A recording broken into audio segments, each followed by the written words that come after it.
వారఫలాల కార్యక్రమంలో ఏప్రిల్ 19వ తేదీ నుంచి 25వ తారీఖు వరకు ద్వాదశ రాశుల్లో వృశ్చిక రాశి వారికి ఈ వారం ఎలా ఉంటుంది, ఏ ఏ అంశాల్లో మెరుగైన ఫలితాలు ఉన్నాయో ఒక్కసారి చూద్దాం. ప్రస్తుతం ఉన్న ఏదైనప్పటికీ కూడా గోచారవశత్తు వృశ్చిక రాశి వారికి మిశ్రమ ఫలితాలు కనబడుతున్నాయి.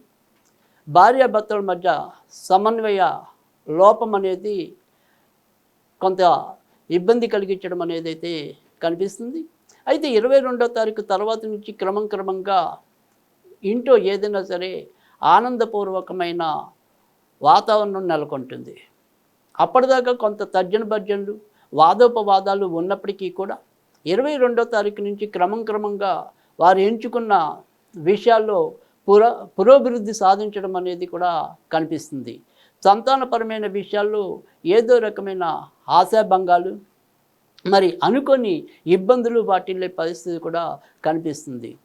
అయితే ఎవరైతే కొత్తగా ఉద్యోగం రావాలని ప్రయత్నిస్తున్నా, లేదా ఉద్యోగంలో మరింత మంచిని ఆశిస్తున్నా, అలాంటి వారందరికీ అయితే కనుక ప్రస్తుతం 21వ తారీఖు నుంచి మెండైన ఫలితాలు అయితే కనిపిస్తున్నాయి. ఇక వృశ్చిక రాశి వారు ఈ వారం అంతా కూడా వాహనాలు నడిపేప్పుడు కొంత జాగ్రత్తగా ఉండటం అనేది అవసరం.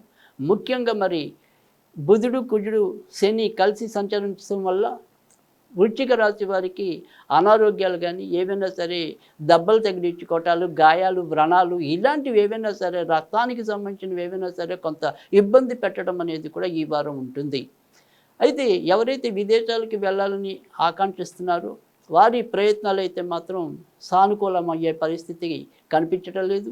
ఏదైనా సరే దగ్గర దాకా వచ్చి ఎక్కడో అక్కడ మెలిక పడేలాగానే ఎక్కువగా కనిపిస్తుంది. ఇక వ్యాపారస్తులకి ఈ వారం అయితే ప్రోత్సాహకరంగా ఉంటుంది.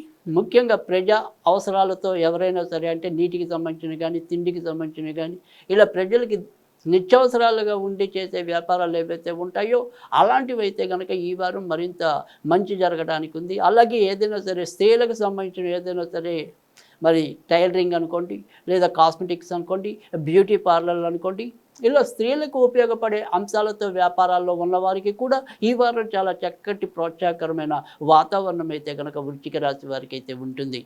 ఇక కొత్తగా ఏదైనా సరే పని మొదలెట్టాలి అనుకున్నా, లేదా ఏదైనా సరే వ్యాపారం చేయాలనుకున్నా, ఇతరత్ర ఏదైనా సరే కొత్త వాటికి కనుక శ్రీకారం చుట్టాలి అనుకుంటే దానికి 21వ తారీఖు నుంచి కొంత మంచి ఫలితాలు రావటం అనేది అయితే కనిపిస్తుంది. మొత్తం మీద చూసినట్టయితే కనుక ఈ వారం మిశ్రమ ఫలితాలు ఎక్కువగా కనిపిస్తున్నాయి. ఖర్చులు అధికంగా ఉన్నప్పటికీ ఏదో రకంగా ధనం మాత్రం అవసరానికి అప్పో లభించడం అనేది మాత్రం ఊరటగా చెప్పుకోవచ్చు.